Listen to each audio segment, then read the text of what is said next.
तो मैग्निफिकेशन क्या होता है? अच्छा, मैग्निफिकेशन हम लोग एक जो पढ़ते आए हैं, m इज इक्वल टू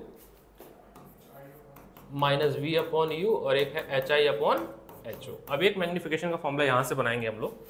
क्या बनाएंगे देखना। क्या करेंगे? मल्टीप्लाई यू बोथ साइड, तो हो जाएगा 1 plus u upon v is equal to u upon f. अब 1 को उधर भेज दें तो u upon v is equal to हो जाएगा u अपॉन एफ माइनस 1।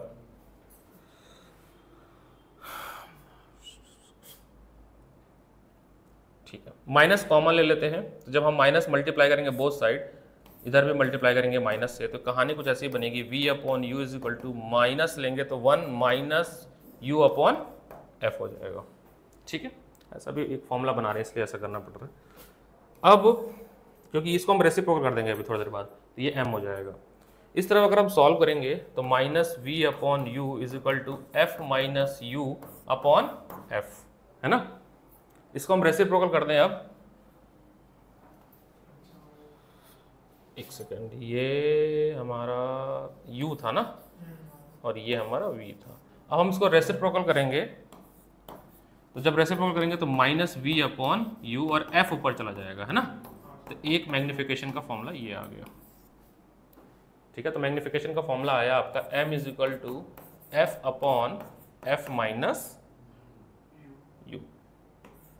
और एक और फॉर्मूला है मैग्निफिकेशन का। अच्छा, मैंने u मल्टीप्लाई किया था, अब उसी फॉर्मूले में u छोड़कर v मल्टीप्लाई करो। ये जो फॉर्मूला बना ना हमारा, तो नाउ सेकंड फॉर्मूला मैग्निफिकेशन का, 1 upon v plus 1 upon u is equal to 1 upon f. अब क्या करो, v मल्टीप्लाई करो बोथ साइड। हाँ, v v v v के टर्म में आ जाएगा, तो जाएगा 1 plus v upon u is equal to v upon f. फिर 1 को उधर भेजें तो v upon u is equal to v upon f minus 1। इधर माइनस से मल्टीप्लाई करें, इधर भी माइनस से मल्टीप्लाई करें, तो अब ये होगा आपका minus v upon u 1 minus v upon f. तो f minus v upon f minus v upon u, और ये m होता है ना, तो आपका v के टर्म में एक मैग्निफिकेशन का फॉर्मूला मिल गया। तो ये आपको दो फॉर्मूला और मिल गया मैग्निफिकेशन के, एक u के टर्म में मिला, f एंड u के टर्म में। तो मैग्निफिकेशन का formula f upon f minus u, और एक मैग्निफिकेशन का formula f minus v upon f, है ना। अब बाकी पुराना फॉर्मूला तुम्हारे पास था, क्योंकि ये अभी न्यूमेरिकल जब सॉल्व करेंगे तो ये वाले फॉर्मूले भी यूज होते हैं। एक टॉपिक होता है थ्योरेटिकल स्फेरिकल एब्रिविएशन। क्या होता है स्फेरिकल एब्रिविएशन? कि इट इज़ अ डिफेक्ट होता है एक तरह से मिरर का। ये लिख लो, है ना, ये लिख लो।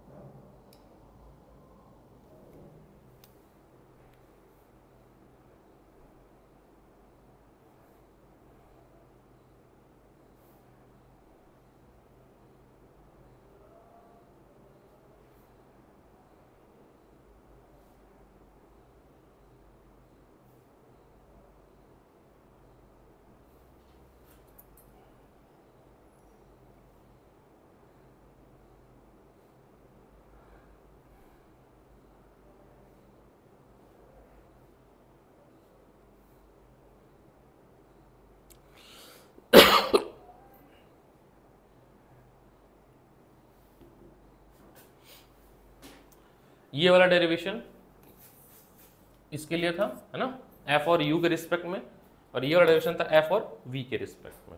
दो आपके मैग्निफिकेशन के फॉर्मूले और आ गए।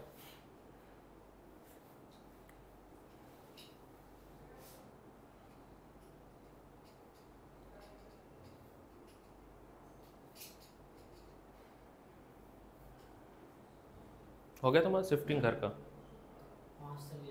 पास तो तुम पास ही आ जाओगे फिर तो।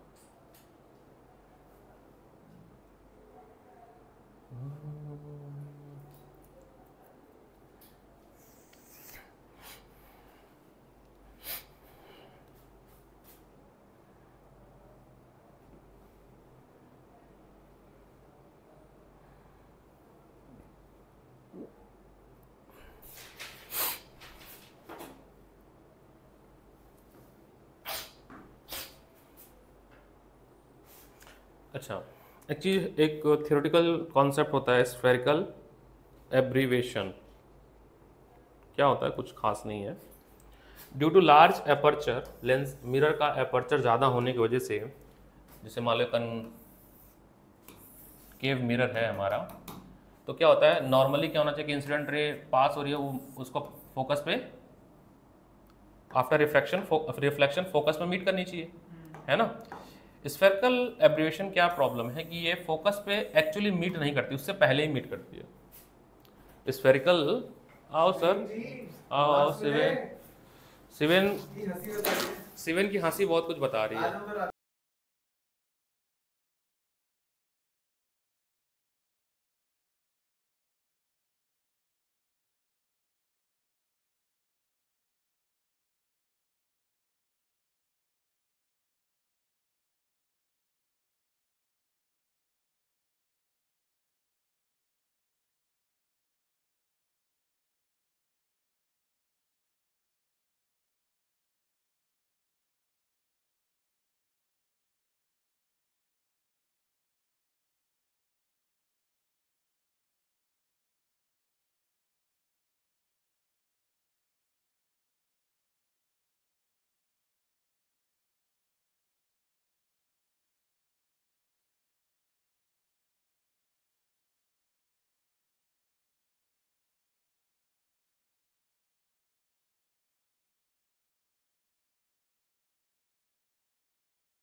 टोटल इसके यहाँ पे 30 बच्चों का है तो 18 बच्चे फेल हैं, बाकी ऐसे ही एवरेज है।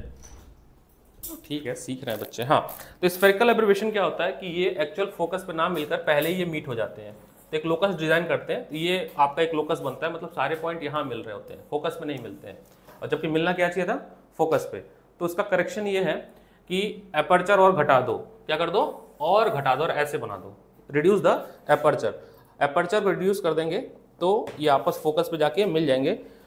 पैराबोलिक मिरर ले लो, स्मॉल एपर्चर का ले लो, और ये जो इंसिडेंट रे आ रही है इसको मार्जिनल रे लो। मार्जिनल रे का मतलब होता है जस्ट पैरेलल को टच, प्रिंसिपल एक्सिस को टच करते हैं, उसको बोलते हैं मार्जिनल पैरेलल रे, मार्जिनल पैरेलल रे। ऐसे आप इंप्रूव कर सकते हो। तो इसका बस थ्योरी है, एक दो लाइन लिखना हो तो लिख लो। टॉपिक है स्फेरिकल एब्रिविएशन। जिज्ञासा ऑप्टिक्स रीस्टार्ट हुआ है रिवीजन के साथ, ठीक है। इसको तमीज से ले लो, 3 चैप्टर हो रहे हैं, एक साथ होंगे, 1 हफ्ते 2 हफ्ते मान के चलो, जिससे देखो ये शेड्यूल है, देखो बता देता हूँ। ये शेड्यूल है, ठीक है। आपके 7 दिन लगेंगे, 22 नंबर का चैप्टर ये कवर हो जाएगा, ठीक है। तो पढ़ लो इसको ढंग से। 9 मार्क्स का ऑप्टिक्स है, 6 नंबर ये, 7 नंबर का ये, तो 22 नंबर इस चंक को यहाँ ख़त्म कर लो।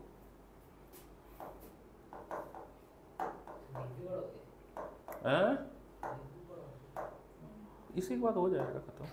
हाँ, तो स्फेरिकल एब्रिविएशन को मैं लिख लेना। The inability of spherical mirror, लिखते चलो। The inability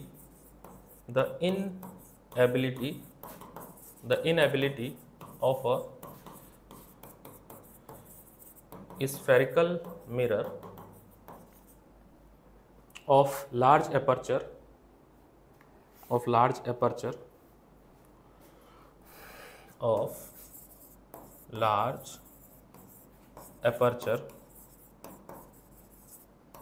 to bring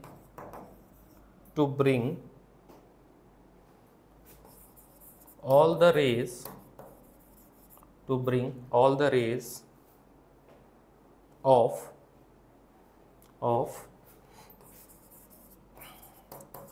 wide beam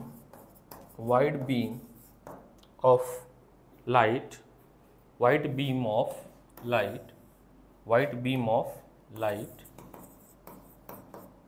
falling on it to focus at a single point जिज्ञासा एक पीडीएफ गया ग्रुप पे PYBQ का, 115 क्वेश्चन है, तो रोज थोड़ा करना शुरू कर दो। एक हफ्ते में हो जाएगा। जो डाउट आया सर्कल बनाते चलो, उसको डाउट क्लास में सॉल्व करूँगा, तुम भी, ठीक है। सिंगल पॉइंट अब लिखोगे इसमें पैराग्राफ चेंज करके। Spherical aberration can be reduce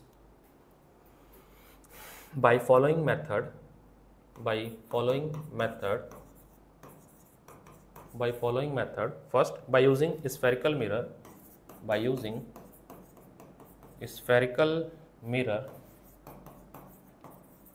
of small aperture. Second, by using spherical mirror of small aperture. Second, by using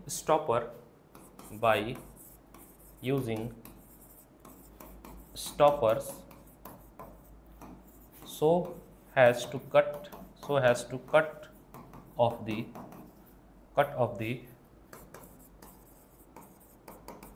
marginal rays by using a stopper to cut off marginal rays.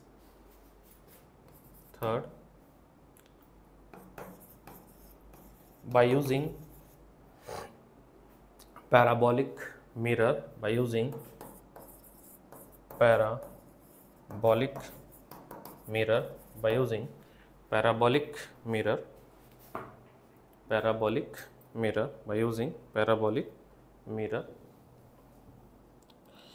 ठीक है। बाकी uses of convex and concave mirror आप लोग थोड़ा सा पढ़ लेना, लिख लेना, कुछ खास नहीं है। एक क्वेश्चन हम करते हैं बढ़िया सा। अरे वाइवा नहीं आता मेरे को। प्रैक्टिकल नहीं आता मेरे को।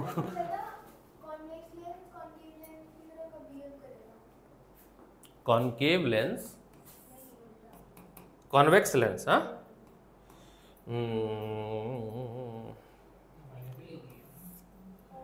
कॉन्वेक्स लेंस कब जो है कॉनकेव की तरह बिहेव करेगा?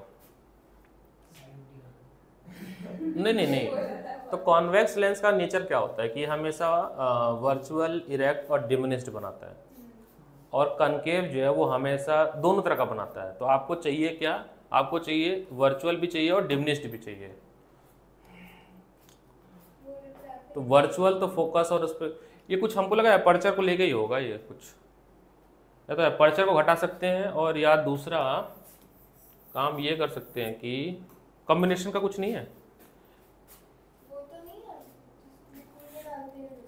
नहीं, एक तो आप प्लेनो कनकेव मिरर भी बना सकते हैं, दूसरा एक अपर्चर के साथ कुछ है, और ऑब्जेक्ट जो है फोकस और पोल के बीच में रखते हैं तब हमें वर्चुअल मिलता है, बट बड़ी मिलती है, छोटी नहीं मिलती है। तो वो कुछ देखना पड़ेगा कि हम कहाँ रखें कि छोटी ही मिले ऑब्जेक्ट से। वर्चुअल क्योंकि आपको कन्वेक्स वर्चुअल ही देता है और कॉनकेव तो दोनों देता है, तो दोनों एक जैसा बिहेव तब करेगा जब, पता नहीं, देखना पड़ेगा ये। चलो एक क्वेश्चन कर लेते हैं, ये देखूंगा, ये देखना पड़ेगा। क्वेश्चन क्या है, लिखना नहीं है, मैं गिवन दैट लिख रहा हूँ। ये एनसीईआरटी में भी है और अच्छा क्वेश्चन है, ये पुराना IIT 91 का क्वेश्चन दिखा रहा है इसमें, और ये एनसीईआरटी में भी क्वेश्चन है, एनसीईआरटी में भी है। केमिस्ट्री का रिजल्ट आ गया, पूछ लो भाई, टॉप किया लड़का। पता दुख तब होता है जब पूरी क्लास टॉप करती, दुख इसलिए नहीं होता कि पूरी क्लास ही फेल है। तो चलो ठीक है। यही हाल है। हाँ।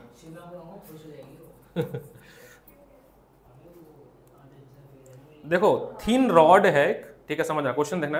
A thin rod of length f/3, एक यहाँ पर एक रॉड रखा गया है, समझना। देखो हम लोग जो पढ़ते हैं assumptions होता है कि हम प्रिंसिपल एक्सिस पे जो ऑब्जेक्ट रखते हैं वो पॉइंट साइज ऑब्जेक्ट रखते हैं, या एक हॉरिजॉन्टल ऑब्जेक्ट, वर्टिकल ऑब्जेक्ट रखते हैं। यहाँ पर ऑब्जेक्ट की कुछ चौड़ाई दी गई है, ऐसा रखा गया है। कितनी है वो? f/3 है, मतलब इसकी लेंथ है, रॉड लेंथ है, रॉड लेंथ ये है f/3, मतलब जितना फोकस होगा उसका f/3 है। और कहाँ रखा हुआ है? ये रखा है आपके place along the optical axis of concave mirror of focal length f such that image which is real elongated and just touch the rod, what will be the magnification? लाया तुम लोग एसएलओरा? ओपन करो, बता देता हूं मैं। एग्जांपल नंबर 12 पे ये कह रहा है कि इमेज ऐसे बन रही है कि एक तो इसको टच कर रही है, कंडीशन ये है कि इसको टच करना है इमेज को, ठीक है। इससे बड़ी भी बन रही है, इलोंगेटेड मतलब अभी लेंथ वाइज बड़ी बन रही है, इलोंगेटेड। ये ऑब्जेक्ट है और ये इमेज है। नहीं f/2 नहीं होगा, मैं बता रहा हूं। अच्छा दो ना रिफ्लेक्शन वाले पार्ट में,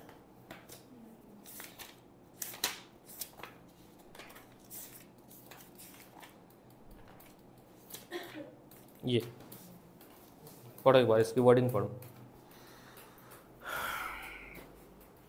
इसकी वर्डिंग पढ़ो, wording. A thin rod of length, अच्छा क्वेश्चन है। A thin rod of length f/3 is placed along the optic axis of concave mirror of focal length f such that image which is real, अच्छा आपको real भी बनाना है, elongated भी बनाना है, और condition ये कि जो इमेज बने वो छुए भी, तो वो तो तभी हो सकता है जब ऑब्जेक्ट सेंटर ऑफ कर्वेचर पे हो, बट सेंटर ऑफ कर्वेचर पे जो बनता है वो सेम साइज का बनता है। तो ऑब्जेक्ट को ऐसे सेट करना है कि इसका ये वाला हिस्सा सेंटर ऑफ कर्वेचर पे आए, समझा मेरी बात। मान लो ऐसे लिखा हूं मैं AB, ठीक है, CD, AD इमेज भी इधर ही बने, A', D', और BC का हिस्सा इधर बने, B', C', तभी तो एक हिस्सा ओवरलैप करेगा। उसमें पढ़ो स्टेटमेंट को। तो अगर ये ओवरलैप करेगा इसका मतलब ऑब्जेक्ट का ये वाला हिस्सा ऐसे रखा हुआ है ना, ये मान लो ये ऑब्जेक्ट है, ऑब्जेक्ट का ये वाला हिस्सा, ये वाला पार्ट आपका रखा हुआ किस पे? 2F, यानी सेंटर ऑफ कर्वेचर पे रखा है। उसका जस्ट ओवरलैप इमेज बना है, ओवरलैपिंग इमेज बना है ना। अब आगे पढ़ो, what will the magnification, what will be the, तो मैग्निफिकेशन के लिए हमें दो चीज चाहिए होगा ना, एम भी, यू भी चाहिए होगा और वी भी चाहिए होगा। पढ़ो अच्छे से, फिर से क्वेश्चन पढ़ो। ऑब्जेक्ट डिस्टेंस, अच्छा सेंटर ऑफ कर्वेचर को हम इसलिए नहीं मान सकते, अगर हम सेंटर ऑफ कर्वेचर माने तो हमारा जो एक स्टेटमेंट है कि इन लार्ज बन रहा है तो उसको हम काउंट नहीं करेंगे। अगर इन लार्ज बनेगा तो सेंटर ऑफ कर्वेचर रखेंगे तो सेम साइज का बनेगा, तो वो कंडीशन तो वैलिड नहीं होगा। तो ऑब्जेक्ट जो हमारा माना जाएगा u, वो माना जाएगा पी ए डिस्टेंस। कौन सा माना जाएगा? पी ए डिस्टेंस माना जाएगा। ये इसमें जैसा बना हुआ डायग्राम,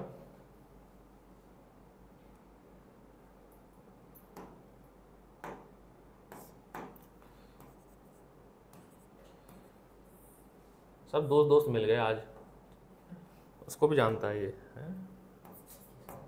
सिवेन को।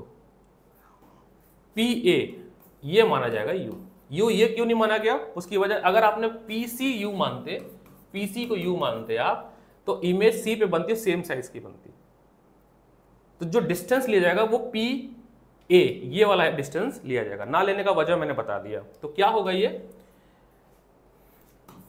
पी ए जो होगा वो होगा आपका पीसी माइनस ए सी, पीसी माइनस ए सी। अब पीसी है 2f और ए सी है f/3, f/3 है ना, उसने खुद ही बोला क्वेश्चन में।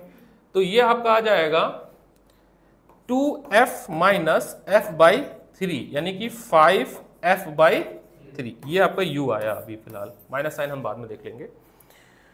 अब फोकल लेंथ इसका हमने f ही रखा है, एज्यूम किया है क्योंकि तभी 2f हुआ है। अब यहां से v निकाल लेते हैं, उधर v अगर हम निकाल ले बाय यूजिंग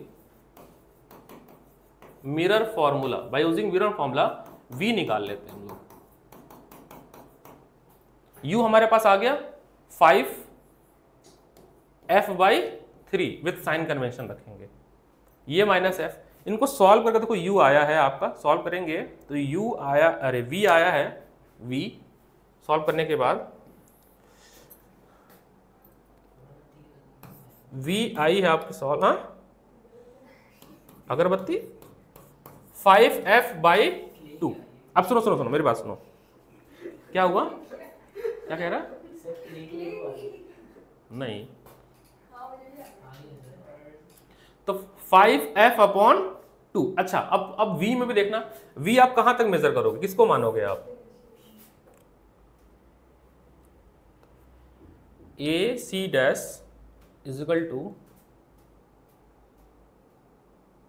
अच्छा ठीक है ये v आ गया, ठीक है ये आपकी आई, लेकिन इसकी लेंथ नहीं आई ना। सुनो ये वाली वैल्यू चाहिए, ये वाली f/3, ये इसकी वैल्यू चाहिए, ये f/3 है। तो ये कैसे निकला जाएगा? ये निकलेगा आपका, देखो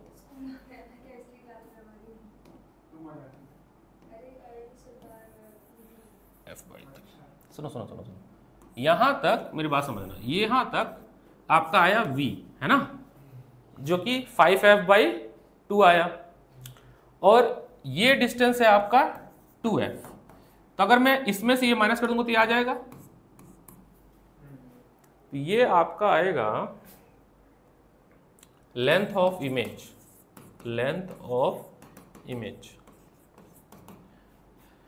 अच्छा यहां मैग्निफिकेशन में हमारा क्या लेते हैं, हाइट अपॉन हाइट लेते हैं। तो यहां पर देखो हाइट नहीं चेंज हुआ है, क्या बढ़ा है, चौड़ाई बढ़ी हुई है, तो उस हिसाब से लेंगे हम लोग, ठीक है।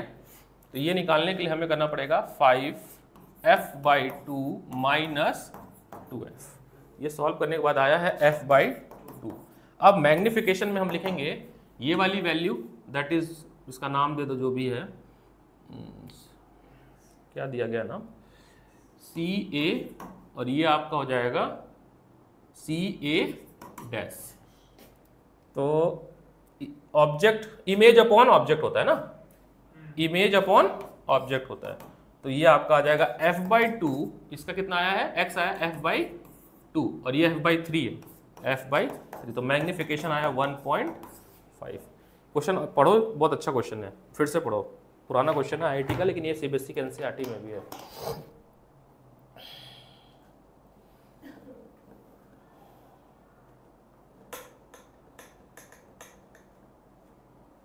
इसमें क्वेश्चन और था, इसमें टोटल है 8 क्वेश्चन इन टेक्स्ट के, एग्जाम्पल 11 हैं, ये सारे करने हैं आपको। अभी मैं बताता हूँ कौन कौन से करो एग्जाम्पल में, 5, 8, 7 करो एग्जाम्पल 5, एग्जाम्पल 5, 7, 8 अभी करो। हाँ 5, 7, 8 हाँ। और एक है ना इसमें कनकेव मिरर और प्लेन मिरर है, रिफ्लेक्शन ये वाला, ये करो एक बार ना, फिर देखते हैं इसको, ट्राई करो।